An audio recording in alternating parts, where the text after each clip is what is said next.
Muy buenas tardes, tengan todos ustedes, los participantes a la clase de doctorado que estaba fijada para ahorita a la 1 de la tarde sobre el derecho internacional. Pero bueno, voy a dar inicio a la clase y va a ser asincrónica, que no quiere decir más, sino que se va a grabar y ustedes la verán por la plataforma y de allí sacarán ustedes conclusiones para enviar su trabajo sobre esta clase que debe ser entregado el día 9 de octubre a las 12 del mediodía. El día 6 de octubre, corrijo, el día 6 de octubre a las 12 del mediodía. Y la próxima clase la tendremos el día 9 de octubre, para que envíen el trabajo el día 17 de octubre. También máximo 12 del mediodía. Dicho esto, pues vamos a entrar en materia. Y para hoy vamos a manejar lo que son los conceptos fundamentales del derecho internacional. Antes de ahondar en la temática fundamental del derecho internacional, primero debo definirles a ustedes de la siguiente manera algunas cosas de vital importancia. Comenzaré diciendo que la rama del derecho que se ocupa de definir y regular las relaciones entre los estados. Eso es lo que hace la rama del derecho internacional, que es definir y regular las relaciones entre los estados. Cuando hablo de los estados me refiero a las repúblicas, a los países. Así también se encarga de la gestión de utilizar todos los bienes comunes a nivel mundial. Eso quiere decir que de acuerdo a los tratados se debe buscar siempre el bien común para todos a nivel mundial. Entre esos bienes comunes está estipulado el cuidado fundamental y respeto de los derechos humanos, del medio ambiente y cuidar fundamentalmente todo lo que se relacione con las aguas internacionales. Y como fundamental número 1 es velar porque exista la armonía, la paz y la colaboración recíproca entre los estados del hemisferio. En el derecho internacional existen muchos conceptos. Existen dos tipos de derecho internacional. Tenemos el derecho internacional interno, que es el que regula nuestras situaciones internas dentro del país de cada quien, y nuestro derecho internacional, que es el que regula los tratados y las relaciones internacionales con otros países. Existen dos diferencias muy fuertes que se enmarcan. ¿Por qué son fuertes? Porque una cosa es el derecho internacional que se maneja dentro del país y que se pueden discutir, se pueden planificar, pero cuando se va a llevar a cabo a efecto o cumplimiento de los tratados, debe profundizarse en analizar las consecuencias y las obligaciones que se adquieren a través de los mismos tratados internacionales, ya que todo esto está a través de una cantidad de regulaciones y de instituciones internacionales que vigilan el fiel cumplimiento de estos tratados y que, como todos sabemos, son tratados que son supraconstitucionales. ¿Qué quiere decir esto? Esto es muy sencillo. Quien país que firme un tratado se compromete a cumplir fielmente todo lo que está allí. Y no puede ser violatorio de los derechos, ni humanos, ni ningún tipo de derecho que se contempla a través de las normas internacionales y normas constitucionales de cada país, porque de lo contrario puede ser sancionado en determinado momento. Y también es de fiel cumplimiento entre las naciones. No es que de repente algún mandatario dice, no, yo no quiero más este tratado con X país porque no quiero, no me provoca tenerlo. Entonces renuncio a ese derecho. No, eso no es así. Eso no es como cuando uno está pequeñito y perdónenme como el chiste de que uno está jugando y de repente, ya vengo, ahorita voy a la casa y vuelvo. No, no. Aquí eso son cuestiones muy serias, muy protocolares y son de fiel cumplimiento. Por eso los tratados internacionales se manejan como supraconstitucionales, o sea que están un poquito más arriba o a la par de la Constitución, y genera también sanciones en no existir el cumplimiento de esto. Hay unos conceptos importantísimos que yo se los voy a decir a ustedes y que ustedes, cuando van a ver este video, ustedes van a analizarlos y en eso van a fundamentar también parte de su trabajo. Porque, como dije, este trabajo de esta clase deben de enviarlo más tardar el día sábado, el día 6 de octubre, antes de las 12 del mediodía. Yo voy a ser muy claro con ustedes, apreciados participantes, apreciados colegas, futuros doctores. Los trabajos deben de cumplirse en el tiempo establecido exacto para yo poder hacer las evaluaciones. Entonces espero que el día 6 de octubre, que tienen prácticamente casi 11 días para hacer el trabajo, tomando en cuenta que la clase anterior creo que se han demorado en montar en la plataforma el video para que ustedes puedan hacer la actividad correspondiente a la primera, entonces le he dado casi 11 días de plazo para que esta la puedan hacer perfectamente bien. Y debe entregarse a las 12 días. En esos trabajos ustedes van a hacer un desglose de todo lo que yo he hablado aquí, porque esta no, yo no lo veo que sea como una clase, simplemente es un diálogo, una charla con los participantes, donde me gusta que exista la interrelación el uno con el otro. Eran 5 minutos para poder ustedes tener derecho a palabra a la parte introductoria de la clase, 5 minutos que doy por ahí a mitad de clase y 5 minutos al final. Si de repente alguno de ustedes tiene la amabilidad, la cortesía, la gentileza de conectarse en la plataforma, pues perfectamente. Y aquí yo lo voy a ver cuando la persona se conecte y puede pedir el derecho de palabra para hacer alguna aclaratoria. Dicho esto, continuamos. Por eso voy a compartir con ustedes algunas cuestiones. Primero, la Organización Internacional, de acuerdo al jurista español Manuel Díaz de Velasco, es una obra. En su obra, las organizaciones internacionales podemos definir esta como de la siguiente forma. Son asociaciones voluntarias, o sea, allí está todo el mundo por su propia voluntad, nadie está obligado. Dotados de organismos permanentes, propios e independientes, encargados de gestionar los intereses colectivos, capaces de expresar una voluntad jurídica distinta a la de sus miembros. O sea, esas organizaciones velan porque existan los intereses colectivos y que sean monitoreados, si se quiere la palabra, independientemente de los criterios que se puedan manejar. ¿Por qué? Porque se busca solamente a través de estos organismos que exista la armonía, la paz y la colaboración recíproca entre los firmantes. De esta forma podemos entender que las organizaciones internacionales son grupos de asociaciones integradas por estados que adoptan una estructura orgánica, permanente y propia, y que no busca sino la creación dependiente de todos los estados firmantes. Estas organizaciones se han observado en el derecho internacional desde los principios del siglo IX, con el Congreso de Viena, que es uno de los más antiguos. El Congreso de Viena crea algunas normativas que todavía están vigentes en el derecho internacional. Sin embargo, su establecimiento fue sujeto cuando a partir del siglo XX, en ese orden de ideas, con la creación de la Asociación de Naciones, Organizaciones Internacionales del Trabajo y la Organización de Naciones Unidas, las organizaciones internacionales se convierten en sujetos comunes de este derecho. La Organización Mundial del Trabajo, allí se contempla que debe participar todos los países cuando tiene que ver con cuestiones laborales y cuando tiene que ver con los incrementos salariales y cuando se velan por los derechos de los trabajadores. Es una asociación internacional. Sin embargo, hay estados que desconocen, óigase bien, desconocen estos tratados y estas organizaciones y hacen lo que mejor les parece con los salarios laborales de aquella masa de obreros que pertenecen al campo de la producción de aquel país, que violenta estos tratados. En todos los países del mundo existe la reunión entre empresarios, estados y representación de los sindicatos de los trabajadores, cuando se van a hacer incrementos salariales.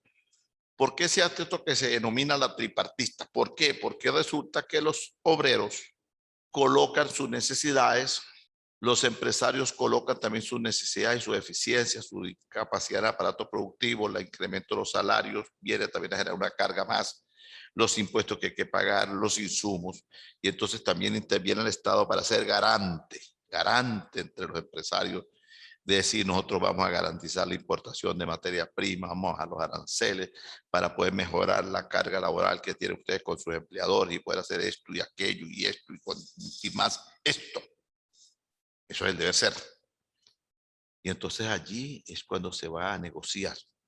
Y muchas veces, yo diría que siempre vemos en la gran mayoría de los países del mundo que el incremento salarial va proporcionado de acuerdo al índice inflacionario de cada país. El país incrementa de acuerdo a su índice inflacionario que va siendo regulado por los bancos centrales de cada país o de cada nación. Y esto permite que, por eso muchas veces uno que ve que se sube son porcentajes muy pequeños. De repente la Confederación de Trabajadores de X país, para no nombrar ninguno en especial ni lesionar el pensamiento de nadie acá, dice nosotros queremos que se nos aumente un 5%. Los empresarios dicen no, no es mucho dinero para nosotros aumentar un 5%, vamos a aumentar un 3%. Porque no podemos por esto y por esto, y hacer una serie de planteamientos que le perjudica también al sector empresarial, que viene siendo el sector productivo y el que produce la economía. La economía. Winston Churchill dijo una vez que cada vez que se ataca el sector productivo se genera miseria. Y se genera miseria porque cuando vemos al sector productivo y sobre todo a la pequeña y mediana empresa para seguirla ordeñando como una vaca lechera, vamos en la destrucción de la economía de una nación. Y eso es verdad. No existe gobierno capaz de administrar una buena economía rentable de una nación si no le da apoyo al sector productivo. Quien destruye el sector productivo, destruye el sector alimentario, el sector educativo, todo cuanto tiene que ver con el desarrollo de su población y genera miseria. Entonces, la importancia entre el derecho internacional de estas organizaciones que guardan relación con los tratados internacionales referente al trabajo. Y esa es la importancia de esto, ¿no? Como también existen aquellos tratados sobre los prisioneros de guerra, que son detenidos en determinados combates que puedan existir bélicos y que también tienen que ser respetados sus derechos. Y que eso está auspiciado por la Cruz Roja Internacional, que es la que vela por aquello. Hay otras definiciones muy importantes que se han venido planteando en la estructura y en el ordenamiento jurídico, objeto de poder ejercer a través de conjuntos e instituciones y organizaciones de acuerdo a los planteamientos y a las necesidades de cada nación. El autor Arturo Lastra nos dice que el Estado se puede definir de la siguiente forma.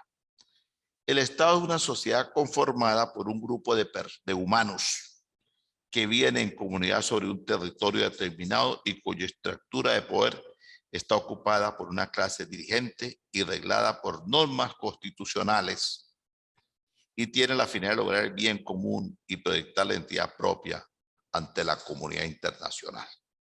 Dicho esto, se lo voy a aclarar. Está dirigida y reglada por normas constitucionales que deben ser de bien cumplimiento, que están allí en la Carta Magna o en la Constitución de cada país y que deben ser cumplidas por la clase dirigente. O sea, quien dirige el país, quienes tienen la parte de dirigir el país como gobierno, como poder ejecutivo o poder legislativo o poder judicial, cada quien en sus instancias, deben de velar por el bien común y proyectar la identidad de esa nación próspera y futurista a través de la comunidad internacional. Quien no lo vaya haciendo, pues simplemente está demostrando que no tiene la capacidad para dar cumplimiento a aquel concepto que se maneja de Tratado de Derecho Internacional público. ¿Por qué? Porque no tiene la capacidad, entonces no puede proyectar una comunidad o una asociación de un país que reúne las condiciones exactas para ser catalogado como un país próspero y futurista y que va a ir avanzada. Así podemos entender entonces que el Estado está compuesto por un conjunto de personas. Ese es el Estado, un conjunto de personas que viven en un territorio específico llamado nación, puede ser nación de la República Bolivariana de Venezuela, nación de la República de Colombia, de Ecuador, de Grecia, de la China, de cualquier nación. Es un grupo de personas que viven allí en un territorio definido y que están dirigidos y contemplados a través de una norma constitucional que es la que regula eso. Por eso yo siempre he dicho que la Constitución, toda la pirámide es la que está de primerito allí y es la que regula todo el comportamiento. En el derecho penal existe un fiscal que acusa, un defensor que defiende y un juez que está allí para mirar la controversia entre las dos partes, pero desde arriba hay una luz que alumbra que se llama la Constitución. Quien pretenda violar la Constitución, ya sea ciudadano o juez, por las decisiones que tomen adversas al proceso, el fiscal que quiera manejar algunas pruebas ilícitas en contra del imputado y el abogado defensor que quiera también desconocer ciertos derechos que corresponden y que los que le corresponden y los que no le corresponden al imputado, pues prácticamente están violando las normas constitucionales. Entonces, por eso el derecho constitucional no solamente es un derecho constitucional interno, sino existe el derecho internacional constitucional, que es el derecho externo que regula todas estas cuestiones que llamamos tratados internacionales, que llamamos derecho internacional público, llamamos derecho internacional privado y llamamos teoría internacional del derecho.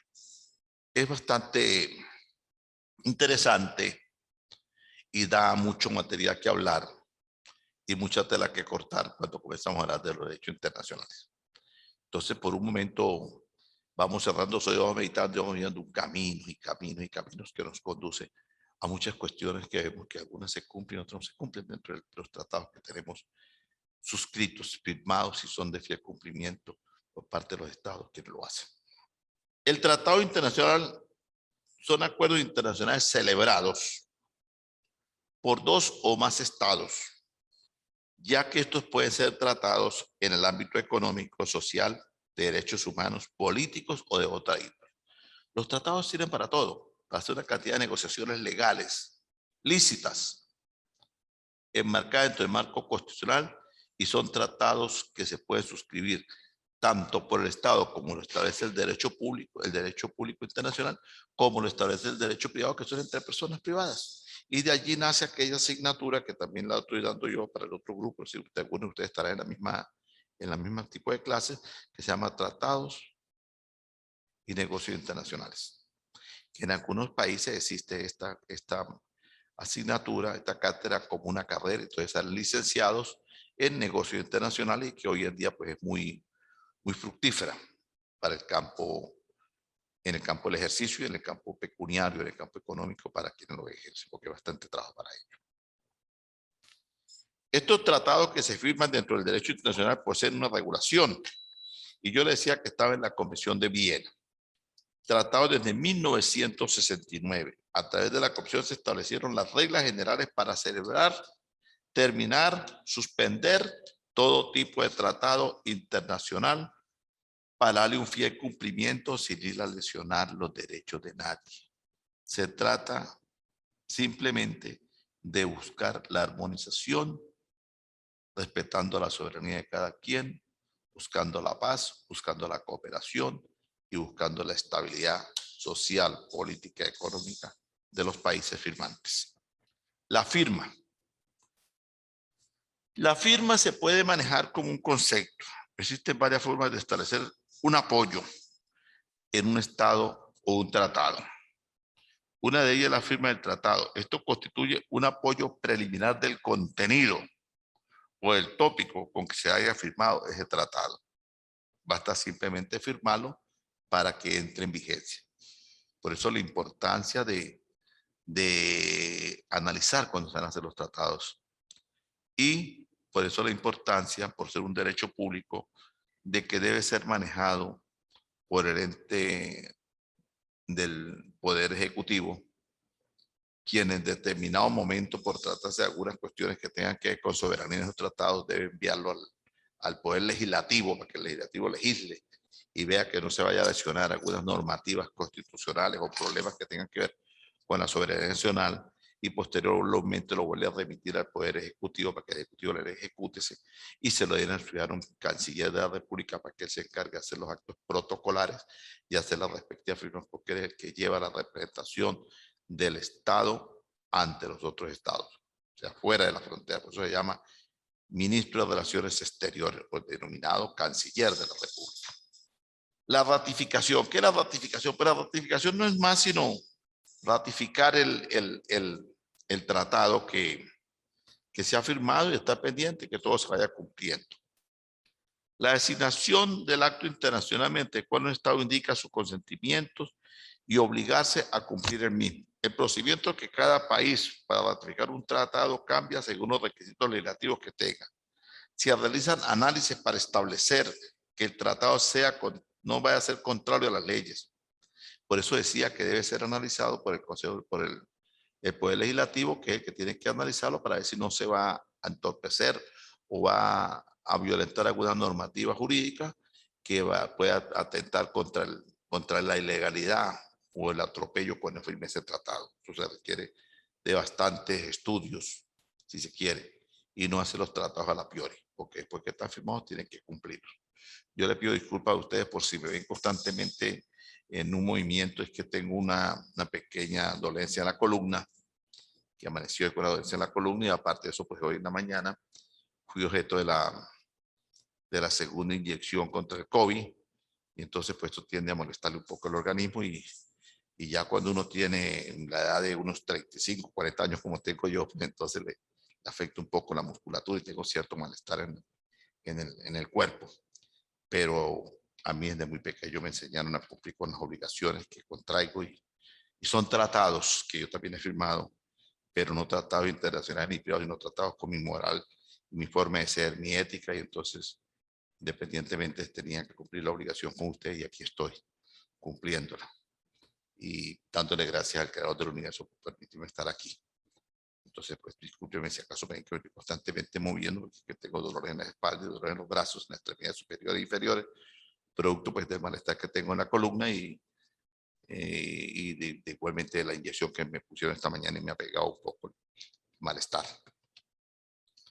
La responsabilidad internacional. La responsabilidad internacional se adquiere en el momento en que se firme el tratado. Entonces podemos decir lo siguiente: el análisis del estudio del tratado para el derecho internacional público conlleva a una firma, que es la que le da la legalidad al protocolo de dichos convenios que se firman. Posteriormente viene la ratificación, que es la designación de los actos. Después viene la responsabilidad internacional que éste adquiere, y después viene el pacto sunt servanda, S-U-N-T servanda, que es uno de los principios primordiales de los tratados y es un concepto importante del derecho internacional. De acuerdo a este principio, los tratados internacionales ratificados son obligatorios al momento de entrar en vigor, por los que las partes deberán cumplir de buena fe este principio. Esto lo podemos encontrar en las normas internacionales y se puede encontrar en el preámbulo de la Carta de las Naciones Unidas, en su artículo 2, párrafo 2. Igualmente al principio se puede encontrar el artículo 26 de la Convención de Viena de 1969. Este concepto de este pacto sunt servanda lo van ustedes a analizar para plasmarlo en la tarea que me van a enviar. Antes del día, ¿te acordamos? Antes del día 6 de octubre, el día 6 de octubre, antes de las 12 del mediodía. Ese trabajo no puede ser menos de 15 páginas. Entonces, plasmar bien el tipo de clasificaciones para hacer los tratados internacionales a través del derecho internacional público, las obligaciones del derecho internacional público, que es el derecho internacional público internacional, cuáles son los conceptos que se definen, habla sobre la Convención de Viena, habla sobre lo que es la soberanía en un convenio, en un tratado internacional de derecho público, y también habla sobre lo que son los conflictos armados. ¿Y qué pasa allí? En el derecho internacional público también hay algunas instituciones que regulan los derechos humanos y los tratados que tienen que ver con conflictos internacionales. Entre estos tenemos los convenios de Viena, el convenio de Ginebra, el derecho internacional humanitario, que está siendo regulado y supervisado siempre por la Cruz Roja Internacional. Él se encarga de la difusión y protección de estos derechos, aplicables también en conflictos armados de derecho internacional. Distingue entre estas formas de conflicto: se enfrenta a dos o más estados cuando existe un enfrentamiento entre fuerzas gubernamentales. Entonces allí debe estar presente la Cruz Roja, que tiene la disponibilidad de transitar por los territorios del conflicto, simplemente plenamente identificados esta institución, porque según los tratados de Ginebra y de Viena de Derechos Internacionales Humanos, ellos tienen toda la disponibilidad de estar presentes en los campos bélicos sin poder ser atacados, simplemente tienen que ser respetados. A mí me llama a la acotación que estos emblemas o signos de la Cruz Roja tienen que ser muy respetados. No voy a ser quien para censurar, solamente voy a refrescar un poquito la memoria de ustedes, y si no lo tienen lo van a analizar. Han existido momentos en que algunos estados han vulnerado estos emblemas y han usado unos camuflajes de helicópteros o de algunos medios de transporte, ya sean terrestres, aéreos o fluviales, con la insignia de la Cruz Roja. Esto es grave, esto es gravísimo, porque pareciera que se vulneraran todos estos tratados internacionales fijados por la norma del derecho internacional. Entonces fíjate que entre más hablamos y más hablamos y más hablamos y más estudiamos y estudiamos y estudiamos, vemos como el hombre como especie humana, aquí yo no hablo que soy hombre y señora o señor y señores, no, hombre como especie humana, que significa toda la especie humana, vulnera lo que firma,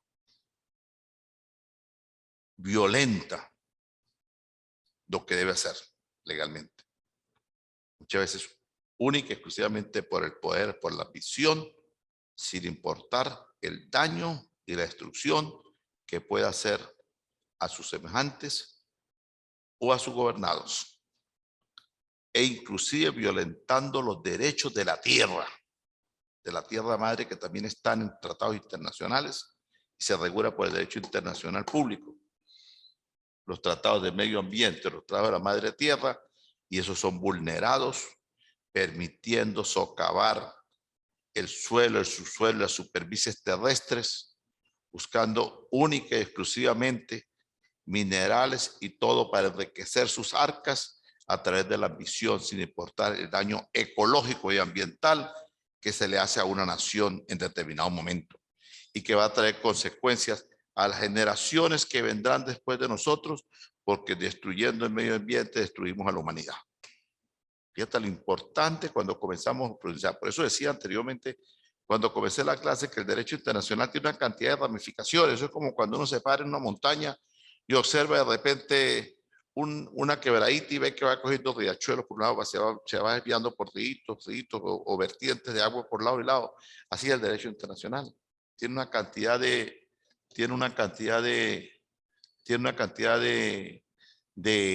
cuestiones para cumplir. Y sin embargo se vulneran los derechos humanos, se obliga a gente a desplazamiento, se permite la violación de la soberanía, se permite la violación del medio ambiente, se permite la sustracción de minerales de la más profunda, de las profundidades de nuestras tierras, van al fondo de la tierra madre, más que para extraer cosas. Bueno, y eso no lleva ningún control, ninguno. Hay zonas vegetales protegidas por la humanidad que hoy en día están siendo socavadas, están vulnerando toda esa cantidad de derechos. Me están haciendo ya señas que el tiempo ha terminado. Hoy hemos hablado, si quiere muy rápidamente, hablé sobre los conceptos fundamentales del derecho, hablé sobre las organizaciones internacionales del derecho, le hablé sobre los requisitos fundamentales para cuando se hace una firma de los derechos internacionales públicos, que son la firma, la protocolo, la ratificación, la designación, quien lleva al frente la designación de estos tratados internacionales, quién es que representa a la nación, cuál es el procedimiento para que estos convenios se puedan firmar. Le hablé que era el poder ejecutivo, cuál es el poder legislativo, posteriormente va el poder ejecutivo, después se va al ciudadano ministro de Relaciones Exteriores. Le hablé sobre las convenciones que existen a nivel mundial, hablé sobre la convención de los tratados de los trabajadores, hablé sobre la convención de los derechos humanos, hablé sobre Ginebra, hablé sobre Viena, Les hablé sobre la soberanía, les hablé sobre el impacto del medio ambiente. Hice una exposición, si se quiere, muy somera, pero muy rápida, y ustedes tuvieron que haber captado de todo lo que yo hablé. Yo hasta el día de hoy no he recibido ninguna llamada de ninguno de ustedes para preguntarme cómo debemos hacer para hacer el trabajo. Yo no sé si será que ustedes saben mucho o será que no le quieren poner interés a la cosa, pero yo estoy a la orden, ustedes me pueden llamar, yo les puedo orientar un poco para presentar el trabajo. Mi número de celular, 0414-740-5080. 0412-208-5080. Mi nombre, Omar Martínez. Soy el doctor Omar Martínez, su profesor de cátedra. Con toda la confianza me pueden llamar y yo gustosamente les puedo indicar. Si alguno de los que vive aquí en la ciudad de San Cristóbal requiere de repente entrevistarse conmigo para que le haga una explicación más somera de lo que es la clase y cómo yo quiero los trabajos, porque yo soy muy puntual en revisar los trabajos y verifico si no existe corte y pegue. Verifico si no existe plagio con los trabajos. Es muy difícil que eso pase. Los trabajos los tienen que hacer cumpliendo las normas APA, con su carátula bien presentado, su identificación de la universidad, del Instituto de Estudios Superiores, de posgrados y de investigaciones, el nombre completo de los participantes, identificado con su número de cédula, el nombre mío completo y la cátedra que están cursando. Es un trabajo de 15 páginas. Si tienen alguna duda me pueden llamar y si quieren venir a la universidad el día que hagan ir, con mucho gusto me llaman, nos ponemos de acuerdo y aquí en un aula yo con muchísimo gusto les puedo orientar. Ese es mi trabajo académico y eso es lo que a uno le gusta. Cuando a uno le gusta la labor de enseñar, de ayudar, de compartir criterios, de mil amores uno lo hace con toda la vocación y con toda la voluntad que uno tiene. Señores, que tengan muy buenas tardes, muchas de sus actividades, que la pasen bien, que el creador del universo los bendiga.